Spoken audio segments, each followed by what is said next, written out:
Silvana, muy buenos días, gracias por estar acá en esta entrevista con Wambra. Muchas gracias a ustedes por la invitación, por la acogida y un saludo a todas las personas que nos escuchan. Y bueno, empecemos analizando, tenemos dos candidaturas, una digamos con Luisa González, que de alguna manera, si se quiere, se ha pintado como una candidata mujer, emprendedora, madre soltera. ¿Qué tanto se puede decir que ha calado esta figura en el electorado, principalmente en las mujeres?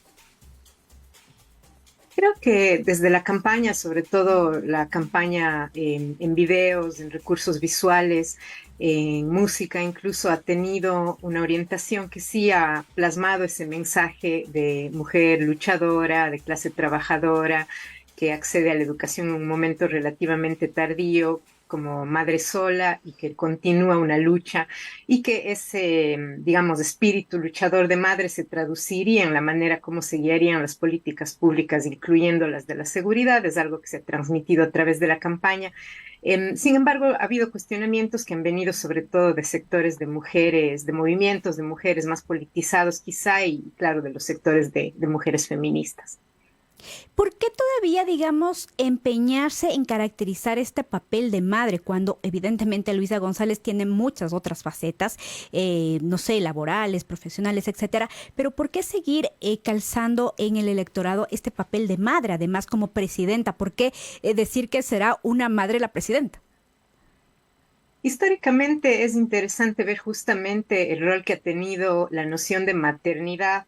como una suerte de ingeniería social casi para que a través de la crianza y de la buena crianza se produzcan buenos ciudadanos. Esto es tan antiguo como las primeras épocas republicanas en nuestros países, en donde si hacemos un estudio histórico de políticas públicas cuando nacían a la vida republicana en nuestras naciones, se insistía bastante en la idea del deber cívico de las madres de criar buenos ciudadanos y por supuesto esto va aparejado a ideas relacionadas con la familia tradicional, heteronormativa, con un rol, digamos, rígido de las mujeres dentro de la familia, con subordinación, por supuesto, patriarcal y con la obligación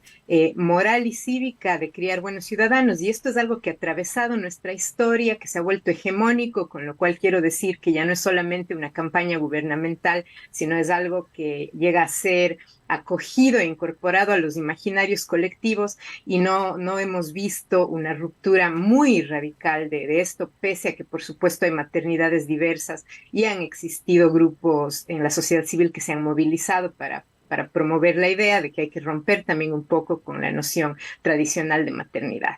Y tú mencionabas algo que en Luisa González además se hace bastante evidente, que es que no logra romper con la figura, en este caso de Rafael Correa. ¿Por qué? Bueno, eso creo que tiene una multiplicidad de explicaciones desde varios puntos de vista. Yo podría hablar quizá con más enfoque en la cuestión de género, ¿no? Creo que todavía la noción de gobernanza como ejercicio de función pública en nuestro medio y quizá en la mayor parte del mundo todavía se asocia con la figura masculina. Las destrezas de liderazgo están asociadas con la figura del líder fuerte que gobierna de una manera relativamente vertical, mientras que tradicionalmente los roles de las mujeres se han confinado al espacio privado, al hogar o a trabajos fuera del hogar, pero relacionados con lo que es, por ejemplo, la maternidad. Ejemplos son las profesoras de los primeros niveles de primaria, por ejemplo, no mujeres, o el trabajo doméstico asalariado también. Entonces, vemos que persiste, por un lado, la figura patriarcal, la idea de liderazgo masculino, pero naturalmente también aquí tiene importancia la forma como se ha desarrollado ya no solo la persona, sino el personaje de Correa como un líder que, más allá de las simpatías y antipatías apasionadas que genera, ya ha definido una parte de la historia del país y que se vuelve, digamos, como el referente ya casi simbólico de una campaña que, por supuesto, digamos, probablemente el movimiento y partido político más organizado en este momento, pero con toda seguridad bajo ese paraguas que es ya el personaje y la figura de Correa. Vamos ahora, en cambio, a la otra tenor política, donde nos encontramos con una candidata como Verónica Abad, que ahorita está terciando para la vicepresidencia. Cuéntanos un poco quién es esta mujer, digamos que en algunos discursos la hemos visto un poco cercana a personajes como Donald Trump, a Milei en Argentina. Bueno, no conozco ni he tenido nunca un intercambio personal con la candidata. Sin embargo, somos procedentes de la misma región de Cuenca, y como sí he tenido yo alguna cercanía a las discusiones y debates que se han generado en torno al género en mi región, en el Austro, entiendo, digamos, el papel que ha cumplido la figura de Verónica Abad. Por ejemplo, cuando se suscitó en el seno del Consejo Municipal de Cuenca algunas discusiones sobre la paridad de género, donde ella pues frontalmente y de manera pública se declaró anti paridad en el caso del gobierno, ¿no? Con discursos que hemos oído muchas veces desde muchos frentes sobre las mujeres tienen que demostrar capacidad y no acceder a puestos solamente por la cuota o por la paridad, y este tipo de discursos. Y creo que no está oculto porque está en redes sociales la figura de Verónica Abad, con, por ejemplo, parafernalia de la campaña de Donald Trump antes de ganar la presidencia, con el eslogan Make America Great Again, hagamos de los Estados Unidos nuevamente un país grandioso, que obviamente es sumamente polémico, controversial y debatido, y ahora Donald Trump se encuentra enfrentando a la justicia penal de los Estados Unidos, y afinidades también de la candidata con el bolsonarismo, con las ideas hiperliberales o también llamadas libertarias en algunos círculos, de reducción casi total del Estado a funciones sumamente mínimas y básicas, con la idea de que la propiedad privada es el bien supremo, el derecho fundamental.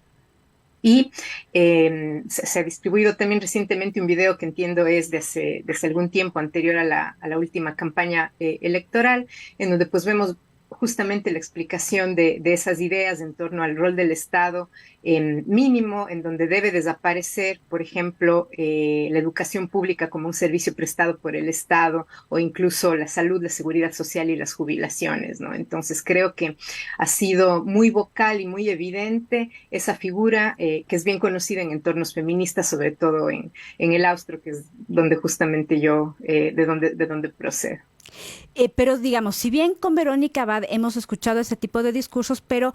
nos encontramos casi con lo mismo con Luisa González, porque ella, recordemos, fue legisladora en su momento, y cuando hubo todo el debate del aborto por violación, Luisa González era contraria a todas estas ideas de promover justamente el aborto principalmente y el derecho en niñas, aún siendo en casos de violación. Entonces, ¿cómo entender que, por ejemplo, la candidata ahora que representa la línea del progresismo sea conservadora en este tema, y también tengamos otra candidata a la vicepresidencia en la misma idea?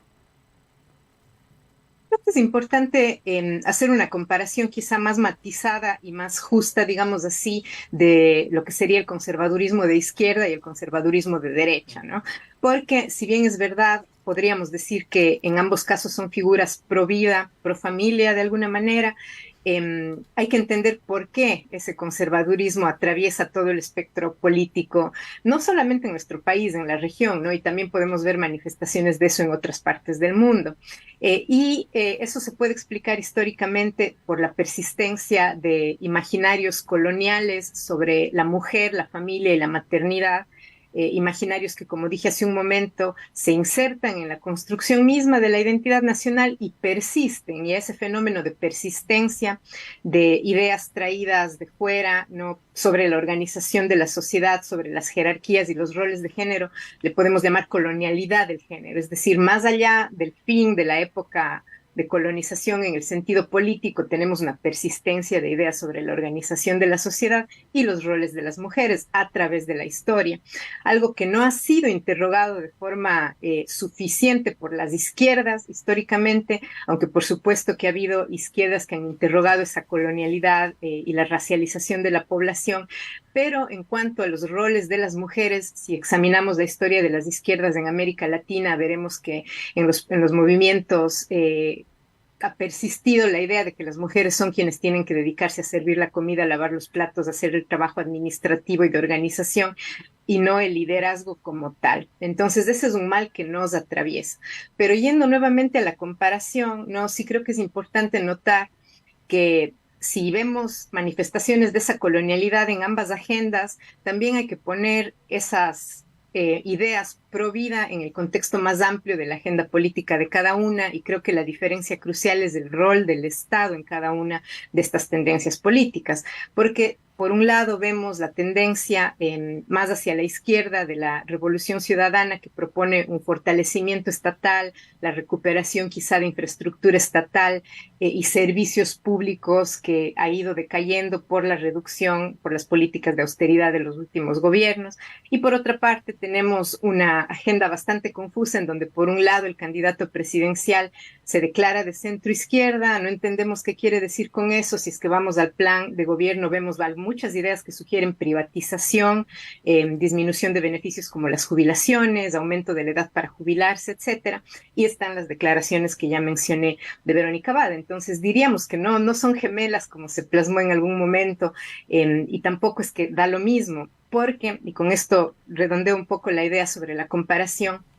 si bien los derechos sexuales y reproductivos de las mujeres están y deben estar en el centro de las agendas de los movimientos de mujeres, hay que tener en cuenta que esos derechos van a ser de imposible acceso si es que no existe una infraestructura de servicios públicos que puedan garantizar esos derechos, incluyendo los servicios de salud pública que puedan acoger a las mujeres de manera digna y suficiente, y teniendo en cuenta también la economía, el empleo, el desempleo y la informalidad del trabajo de las mujeres, que les afecta de forma desigual con respecto a los varones, les afecta más. Tener en cuenta que las mujeres, por sus roles de género, muchas veces no tienen afiliación al seguro social, no hay una red de seguridad social que pueda contenerlas en el momento en que se producen crisis, y todo eso tiene que contextualizarse para entender también cuál es, creo yo, la agenda sobre el rol del Estado, sobre el trabajo, los derechos laborales y, por supuesto, la política tributaria en cada una de esas agendas, porque nada de eso es ajeno al género. La división sexual del trabajo es muy importante aquí también, y creo que eso es algo que tenemos que tener siempre en cuenta para que no resulte una comparación sobresimplificada de las agendas que están en juego aquí. Es decir, si bien las dos, la candidata a la presidencia y a la vicepresidencia, pueden de alguna manera confluir en su conservadurismo, en su afán de no permitir, digámoslo así, los derechos sexuales, de no avanzar en derechos sexuales y reproductivos, pero también habría que ver qué pasa en cuanto al rol del Estado en los servicios, ¿no es cierto? ¿Quién puede permitir más el acceso finalmente de las mujeres a esos servicios?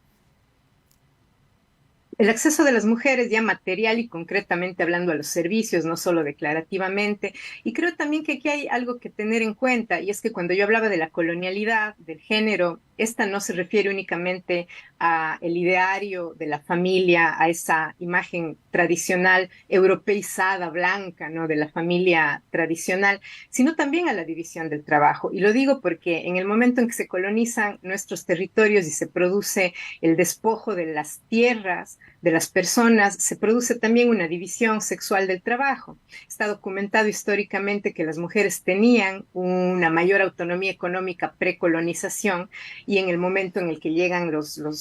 digamos, las jerarquías verticales de género más rígidas europeas, la religión, la idea de que la propiedad privada finalmente beneficia a los varones, las mujeres al trabajo doméstico, etcétera, se produce una economía diferente. Y, por ejemplo, la orientación actual de la agricultura, y me refiero a la agricultura porque obviamente los intereses del candidato Noboa están casados, digamos así, con los intereses de la agroexportación, es un modelo colonial en el sentido de que se basa en el despojo de tierras ancestrales, en la apropiación y en la expansión de tierras. Muchas mujeres hacen agricultura de subsistencia y, por supuesto, la expansión de estas formas de producción de la agroindustria no favorecen a que las mujeres puedan continuar haciendo esa labor, ¿verdad? El empleo es extremadamente precarizado. Hay monocultivo, que es una de las formas de explotación de la tierra que deberían estar también en el centro de las agendas ambientalistas, ¿verdad? De las agendas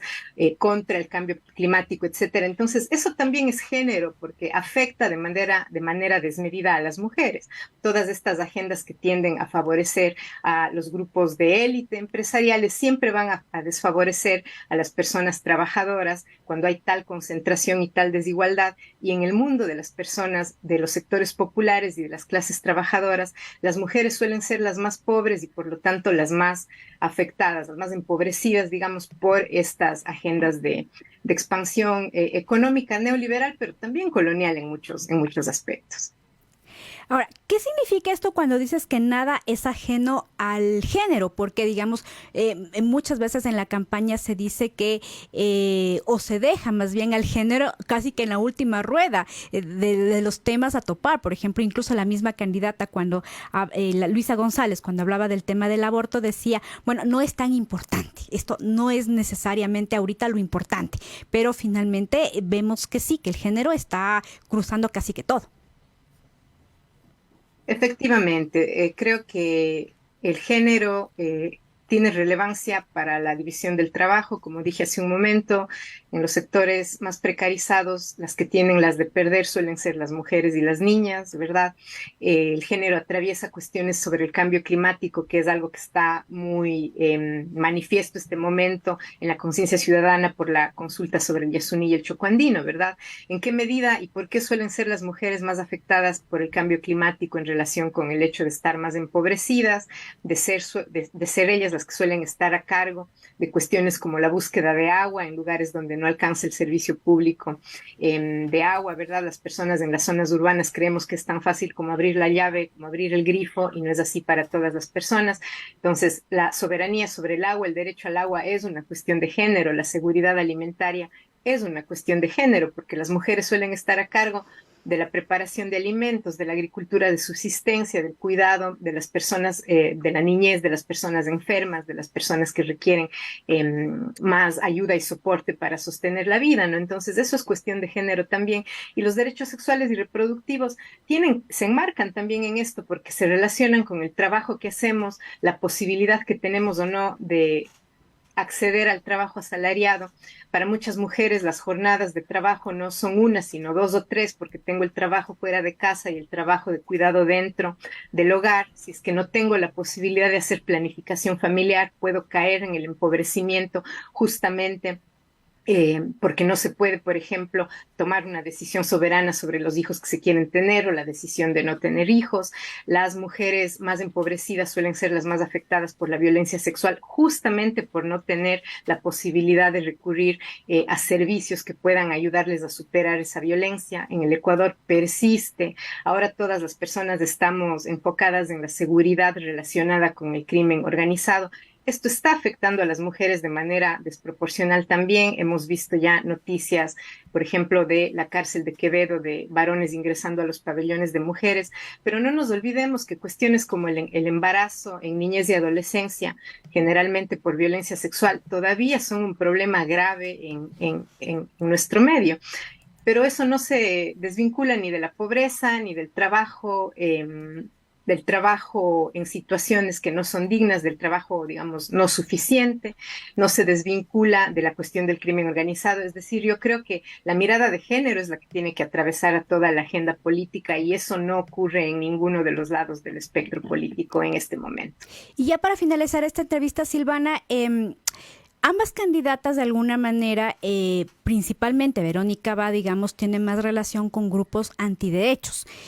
Y Luisa González está vinculada finalmente con algunas iglesias evangélicas. ¿Qué facilidades o qué vínculos podrían tener ambas candidaturas de permitir, por ejemplo, la presencia de estos grupos ya dentro del Estado? Bueno, yo creo que la separación entre iglesias o iglesia y Estado no ha sido nunca completa en el Ecuador y en muchos países latinoamericanos, pese a la declaratoria de Estado laico en tiempos de Eloy Alfaro, ¿verdad? Siempre ha habido injerencia oficial, reconocida o no, de diferentes grupos en un inicio y por la mayor parte de la historia de la Iglesia Católica. En la época de los gobiernos de Rafael Correa, pues se habló de la presencia del Opus Dei, por ejemplo. Eso no ha dejado de ser el caso. Quizá ahora estamos viendo las cosas con mucho menos matiz por la urgencia de la crisis de seguridad, pero eso no quiere decir que haya dejado de haber injerencia o intentos de injerencia de la Iglesia Católica. El propio presidente actual, Guillermo Lasso, también ha declarado su afinidad con los valores de la Iglesia Católica, ¿verdad? Y más recientemente sí hemos visto penetración de las iglesias evangélicas de forma muy evidente en países como Brasil, pero casi que es una franquicia transnacional, ¿no? Que se traslada a muchos países de la región con los mismos colores, los mismos eslóganes, las mismas campañas, ideas como con mis hijos no te metas, etcétera, ¿no? Entonces, creo que esa penetración es real, es algo que ya ha ocurrido y ahora se verá más complicada la cosa y habrá que estudiar y entender de forma completa cómo se relaciona esto con la penetración del crimen organizado digamos, en el gobierno. Pero detrás de todas las agendas que se nos presentan en este momento hay grupos, ¿no? Y grupos que quizá, como digo, en las cuestiones identitarias o de género parecerían converger, pero que pueden tener diferentes agendas económicos, sociales. Entonces, en eso es en lo que tenemos que poner atención. Pongo el ejemplo de Ecuador Libre como el think tank que está detrás de muchas de las ideas sobre política pública y rol del Estado de Guillermo Lasso. Entonces, hacia allí creo que tenemos que mirar, no únicamente a un tema específico de la agenda, y creo que ese es un problema de las luchas políticas contemporáneas, que muchas veces son campañas por una causa o por un grupo de causas estrechas, digamos así, y miramos solamente cómo la o el candidato se alinea con esas causas, pero creo que tenemos que expandir la mirada y mirar toda la agenda, incluyendo política, como dije, laboral, tributaria, internacional, que eso es importantísimo para la cuestión de la seguridad, política sobre salud pública, educación, combate a la violencia sexual de género y naturalmente también derechos sexuales y reproductivos. Y para eso es importante mirar quién está detrás de la elaboración de las ideas, de los planes de trabajo. ¿Son grupos políticos? ¿Son grupos económicos? ¿Cuáles son las élites que están manejando allí la campaña y cuáles son los intereses de esas élites que apoyan y organizan las agendas de gobierno que están en juego en este momento? Silvana, muchísimas gracias por esta entrevista y bueno, algunas ideas también y qué tan lejos también estamos de ver este rol de género, estas ideas de género más asentadas en los candidatos que llegaron justamente a la segunda vuelta presidencial. Mucho diéramos por escuchar estas ideas más plasmadas en estos discursos presidenciales y en los planes de campaña a la final del día. Bueno, muchísimas gracias nuevamente. Gracias.